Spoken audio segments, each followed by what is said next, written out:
একটু মানুষ প্রতিরোধ করে ভোট দিতে পেরেছেন। 8ই আগস্ট যেদিন ভোট দান হয়, সন্ধ্যায় আমরা অগত্যা রাজ্যের মুখ্য সচিব বর্তমান ভারপ্রাপ্ত ডিসি অনুরাগ ধামকর ওনার সাথে যোগাযোগ করি বার কয়েক যে আপনারা অন্তত এই লোকদেরকে প্রাণে বাঁচান।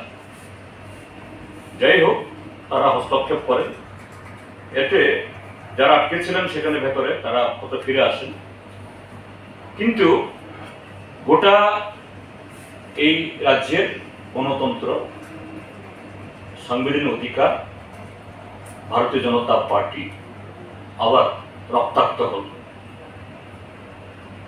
এর মধ্য দিয়ে প্রমাণিত হল যে তারা ভীত, তারা সন্ত্রস্ত, জনগণ দ্বারা বর্জিত।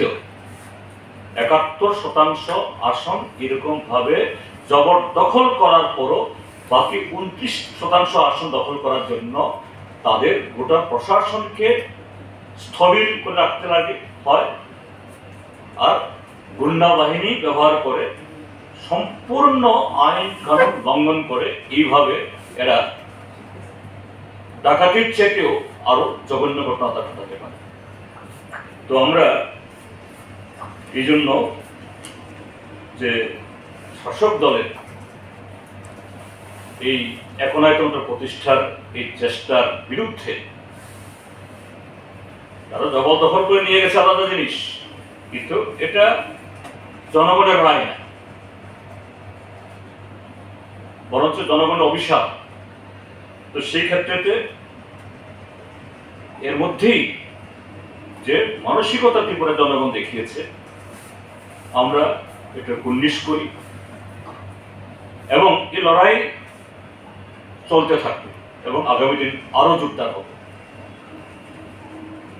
এইভাবে ত্রিপুরা রাজ্যের মানুষ ছেড়ে দেবে না। এবং সেদিক থেকে বলতে চাই,